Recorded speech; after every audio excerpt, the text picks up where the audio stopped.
Tujuan pembelajaran kita pada hari ini yaitu melalui pengamatan akuntansi di sekitar, peserta didik mampu mengidentifikasi akuntansi perbankan dan akuntansi jasa umum dengan tepat.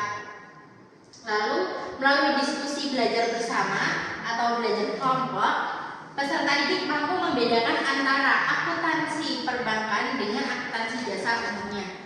Selanjutnya, melalui percobaan, peserta didik dapat mengidentifikasi siklus akuntansi umum dan akuntansi perbankan. Dan yang terakhir, melalui percobaan secara berkelompok, peserta dapat mempresentasikan hasil diskusi mengenai perbedaan akuntansi perbankan dan akuntansi umum.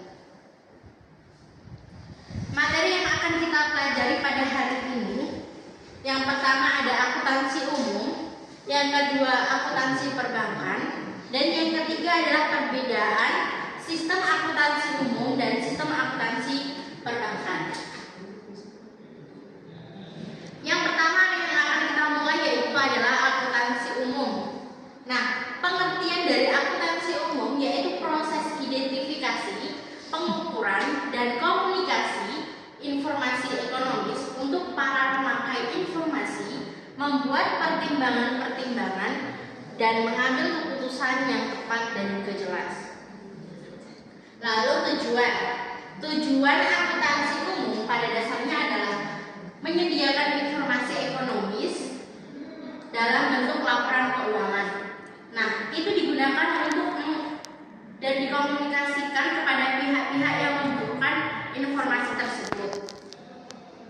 Lalu, proses akuntansi umum yaitu kegiatan tersebut pada garis besarnya meliputi 3 hal, yaitu pencatatan dokumen transaksi ke dalam jurnal, lalu pemindah bukuan atau posting dari data jurnal ke buku besar, dan yang ketiga adalah penyusunan laporan keuangan. Lanjut, B. Akuntansi perbankan. Pengertian dari akuntansi perbankan yaitu kegiatan pencatatan analisa serta pelaporan transaksi keuangan yang terjadi pada sebuah bank. Lalu ini adalah proses transaksi bank, yaitu dari transaksi menuju ke dokumen, di mana dokumen ini bisa menuju ke buku harian dan juga buku pembantu. Dalam buku harian nanti akan dicatat melalui laporan keuangan harian dan jurnal kolektif harian. Lalu dari jurnal kolektif harian menuju ke buku besar dan juga laporan keuangan untuk periode tertentu. Biasanya untuk laporan keuangan bank itu ditulis di mana transaksi itu dilakukan. Semisal ada transaksi di tanggal 20 April, maka transaksi tersebut dilakukan pada saat itu juga, yaitu pada tanggal 20 April. Lalu ada laporan keuangan bank. Laporan keuangan bank menurut pernyataan standar akuntansi atau PSAK nomor 31 itu ada 5. Yang pertama adalah neraca bank, yang kedua laporan komitmen dan kontingensi, yang ketiga adalah laporan laba rugi, keempat adalah laporan arus kas, dan yang kelima adalah catatan atas laporan keuangan. Lalu yang C, perbedaan sistem akuntansi umum dan sistem akuntansi perbankan. Dari segi pencatatannya, akuntansi umum itu berbentuk double entry, sedangkan akuntansi perbankan itu sama, juga berbentuk double entry. Nah, sedangkan dari segi buku besar, akuntansi umum itu hanya ada 2 akun efektif, sedangkan akuntansi perbankan terdapat 2 akun, yaitu efektif dan juga administratif. Lalu perbedaan dari segi laporan keuangan, akuntansi umum itu dari akun efektif itu ada 3, yaitu laporan laba rugi, neraca, dan juga arus kas. Sedangkan akuntansi perbankan itu tadi kan ada 2 akun, yaitu akun efektif dan administratif. Akun efektifnya itu sama dengan akuntansi umum, yaitu ada laporan laba rugi, neraca, dan juga arus kas. Sedangkan dari akun administratif itu ada laporan komitmen dan kontingensi. Nah, oke.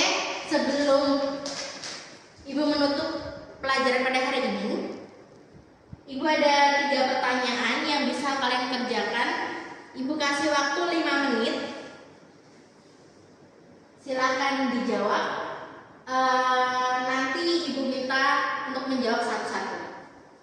Oke, karena waktunya sudah habis, siapa yang mau menjawab nomor 1? Saya, Bu.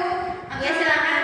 Secara umum, akuntansi adalah proses mencatat, mengelola, dan menyajikan informasi keuangan suatu entitas dengan tujuan memberikan gambaran yang jelas tentang keuangan dan kinerja bisnisnya. Fungsi utamanya adalah untuk menghasilkan laporan keuangan yang dapat dipercaya bagi pemangku kepentingan internal dan eksternal. Kegiatan dalam akuntansi meliputi mencatat transaksi keuangan, menyusun laporan keuangan, analisis data keuangan, serta menerapkan prinsip-prinsip akuntansi yang berlaku. Oke, baik. Sudah benar ya jawaban Villa. Sekarang nomor 2, siapa yang mau menjawab nomor 2? Saya, Bu. Oke, silakan Febita. Jadi, pengertian komitmen adalah janji yang dibuat oleh perusahaan kepada pemangku kepentingan eksternal dan atau pihak-pihak yang diakibatkan oleh persyaratan hukum atau kontrak. Oke, dan benar. Yang nomor 3 mengenai kontingensi, silakan Rama. Saya, Bu. Kontingensi adalah suatu keadaan yang masih diliputi oleh ketidakpastian mengenai kemungkinan diperolehnya laba atau rugi oleh suatu perusahaan yang baru akan terselesaikan dengan terjadi atau tidak terjadinya satu atau lebih peristiwa di masa yang akan datang. Begitu, Bu. Oke, karena semuanya sudah menjawab dan juga sudah habis, sebelum menutup kegiatan belajar kita hari ini, Ibu mau tanya sedikit, apakah kalian itu sudah paham mengenai materi pada hari ini? Jadi Ibu minta apa yang kalian pahami dari materi hari ini, dimulai dari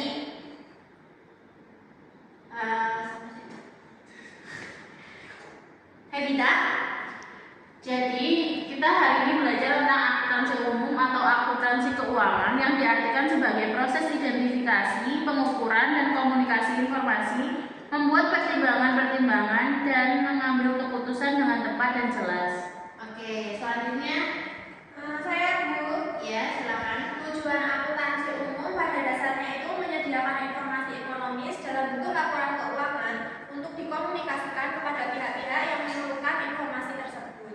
Oke, sedikit tambahan, tujuan dari proses akuntansi itu juga pada setiap jenis perusahaan termasuk juga bank itu adalah menyediakan laporan keuangan untuk kepentingan internal atau manajemen dari pihak-pihak lain. Lalu selanjutnya, Rama. Nah, jadi perbedaan akuntansi umum dan akuntansi perbankan itu adalah dari segi buku besarnya. Yang akuntansi umum itu hanya ada akun efektif, dan yang akuntansi perbankan itu ada 2 akun, yaitu efektif dan administratif. Begitu, Bu. Oke, itu tambahkan lagi dari segi laporan keuangan juga. Akuntansi umum itu kan ada akun efektif saja, yaitu terdiri dari 3, yaitu laporan laba rugi, neraca, dan juga arus kas.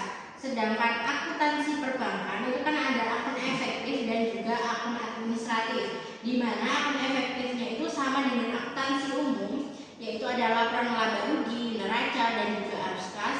Dan dari akun administratif yaitu ada laporan komitmen dan kontingensi. Oke, Ibu masih ada tugas untuk kalian diskusikan. Nanti akan Ibu share ke Spada, bisa kalian kerjakan secara berkelompok dan minggu depan bisa dipresentasikan. Oke, sekian pertemuan kita hari ini. Kurang lebihnya Ibu mohon maaf. Wassalamualaikum warahmatullahi wabarakatuh.